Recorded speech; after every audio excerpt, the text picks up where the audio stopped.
Ismail is a good man who is 50 years old. He has a wife and 3 daughters. The oldest one is in the university. No one was able to disrupt their peaceful atmosphere except his neighbor, who was a young man with a strong physique. He harmed Ismail's daughter with insults and flirted with the eldest daughter, and if she breaks her silence and defends herself, he would start insulting her. Ismail complained to his neighbors, but they did nothing. Also, he reported him to the official authorities, but they didn't care. He then thought to himself, if he harms my daughter after today, I will invoke a prayer on him. In the morning, Ismail went to work. He was surprised with his work colleagues congratulating him because the company has chosen him to go and perform the Umrah. He was very happy and thanked Allah a lot. He said to himself, "You mean man, my invocation on you will be from within the campus." Ismail sat inside the airplane that was heading to Mecca. Then he took out a pen and paper and started writing.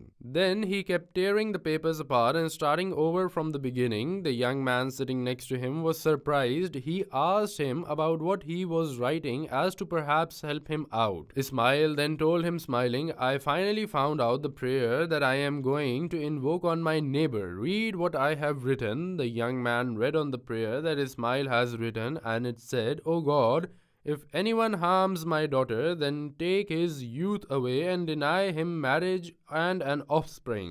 The young man was sad and started scolding Ismail for what he wrote. Ismail then told him about what he is doing to his daughters. The man laughed and told him, "Did you know that my older brother was unfair in dividing the heritage, and then when I am performing the tawaf, I will pray that he becomes successful and that may God bless him with good offspring because he doesn't have any kids despite being married for 10 years. Forgive the man, my brother, and don't invoke a prayer on him. Just pray to him for guidance because the Prophet, peace be upon him, has said, and Allah will increase the honor of him who forgives, and no one will humble himself, and you don't know what the days may bring for us." Ismail was touched by what the man has said and indeed prayed for him for guidance as he performed the tawaf, and 2 days before he came back, Ismail's wife was surprised when she heard from her daughter that her son of the neighbor had protected her and risked his life when some loafers tried to hurt her. She was surprised even more when the next day his parents came to ask for her daughter's hand for marriage.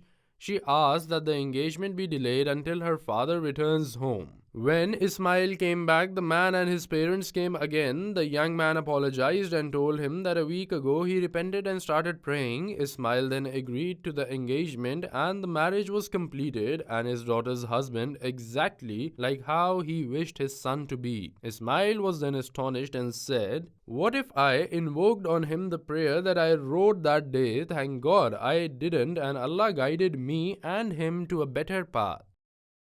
ولا تستوي الحسنة ولا السيئة ادفع بالتي هي أحسن فإذا الذي بينك وبينه عداوة كأنه ولي حميم وما يلقاها إلا الذين صبروا وما يلقاها إلا ذو حظ عظيم وإما ينزغنك من الشيطان نزغ فاستعذ بالله إنه هو السميع العليم